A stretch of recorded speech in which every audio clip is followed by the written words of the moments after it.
নমস্কার, আমার নাম সঙ্গীতা গুপ্ত। অভিনেতা হান পান্ডে অনিত পাদ্দার রোমান্টিক ছবি সাইয়ারা মৈশূরী পরিচালিত সাইয়ারা ছবিটি শুক্রবার 8ই জুলাই মুক্তি পাওয়ার পর থেকে বক্স অফিসে সাড়া ফেলে দিয়েছে। 2013 সালে আশিকি টু মুভি এসেছিল, আজ থেকে ঠিক 12 বছর আগে। 18 থেকে 25 বছর বয়সী লোকেরা বেশি পছন্দ করেছিল। আশিকি টু টেমপ্লেটের সাথে মুভি চলছে। আশিকি টু কাহনা প্যার হ্যায় কিছু কিছু জায়গায় সনম তেরি কসমের মতো সিনেমার সাথে মিল খুঁজে পাবে। কিছু রিপোর্টের মতে সিনেমার নাম নাকি আশিকি টু হওয়ার কথা ছিল। এই ফিল্মে দুজন আর্টিস্টকে দেখানো হয়, একজন গান গায়, একজন গান লেখে।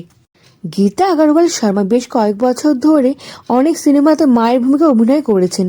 তার মধ্যে উল্লেখযোগ্য সিনেমার নাম হলো লাপাতা লেডিস 12 ফেল। অভিনেতা আহান পান্ডে অনিত পাদ্দা দুজনেই সিনেমার ভিতরে দেখানো হয়েছে যে এদের দুঃখের ভরা পাস্ট আছে, যেখান থেকে এরা বেরিয়ে আসতে চাইছে মিউজিকের মাধ্যমে।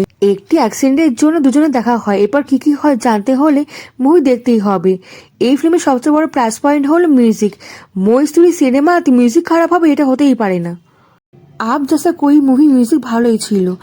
আপ জেসা কোই মুভি মিউজিকের পর সাইয়ারা মুভি মিউজিক আপনার ভালো লাগবে। এই দুজন নিউ কামার ভালো অ্যাক্টিং করেছে। আহান পান্ডে চাঙ্কি পান্ডে নেফিউ হয়, তিনি ভালো অ্যাক্টিং করেছে। ভালোবাসা মামলা সিম্পল কি করে হতে পারে, মেয়েটিকে নিয়ে টুইস্ট আছে, তার জন্য মুভিতে টার্নিং পয়েন্টও আসবে স্টোরিতে। এর জন্য কিছু স্যাক্রিফাইস দেখানো হতে পারে। এই মুভি ক্যারেক্টারদের মধ্যে নিজেই খুঁজে পাবেন। মেয়েটির বাবা মাকে বেশি ক্যালচারাল ফ্রেন্ডলি দেখানো হয়েছে। একটি ছেলের সাথে মেয়েটিকে এমনি টিপে ছেড়ে দেওয়া হলো, এটা না অন্যরকম লেগেছে। ফিল্মে আপনাকে হুক করে রাখবে। এই গল্পের উপর অনেক সিনেমা তৈরি হয়ে যাওয়ার পরও আজকালকে ইয়ং জেনারেশন এই মুভি পছন্দ হতেই পারে। এই মুভি শেষে আপনি যেরকম আশা করবেন সেরকম দেখানো হয়নি।